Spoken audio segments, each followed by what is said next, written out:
To Be Like Jesus, written by Ellen G. White.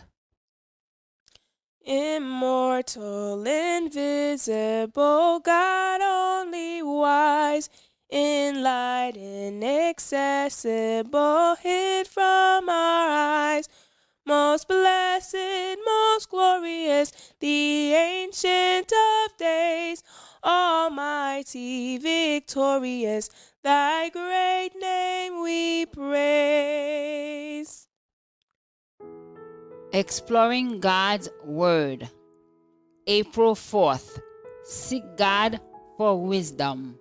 From where then does wisdom come, and where is the place of understanding? Job chapter 28 verse 20.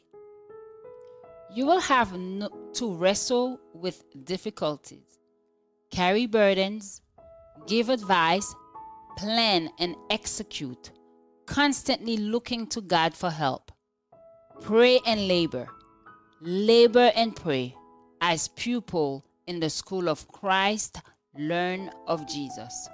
The Lord has given us the promise, if any of you lack wisdom, let him ask of God, that giveth to all men liberally and upbraideth not, and it shall be given to him.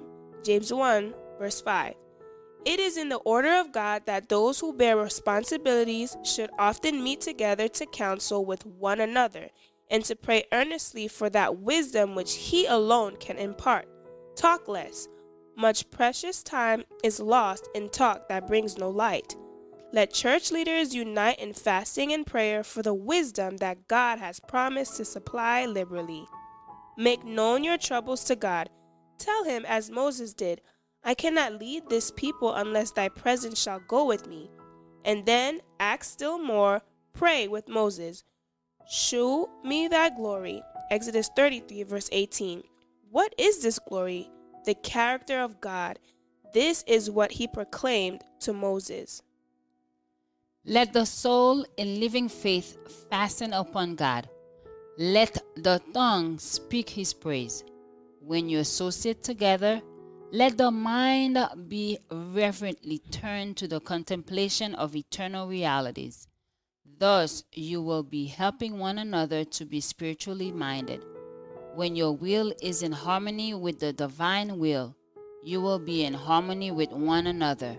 You will have Christ by your side as a counselor. Enoch walked with God. So may every laborer up for Christ. You may say with the psalmist, I have set the Lord always before me, because he is at my right hand. I shall not be moved. While you feel that you have no sufficiency of yourself, your sufficiency will be in Jesus. If you will accept all the counsel and wisdom to come from another people, mortal and finite like yourselves, you'll receive only human help. If you go to God for help and wisdom, he will never disappoint your faith.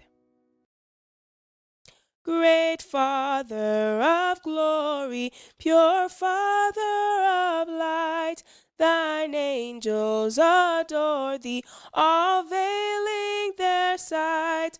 All praise we would render, oh help us to see, 'tis only the splendor of light hideth thee. Join us tomorrow for another devotional reading by God's grace. And now I entrust you to God and the message of his grace that is able to build you up and give you an inheritance with all those he has set apart for himself.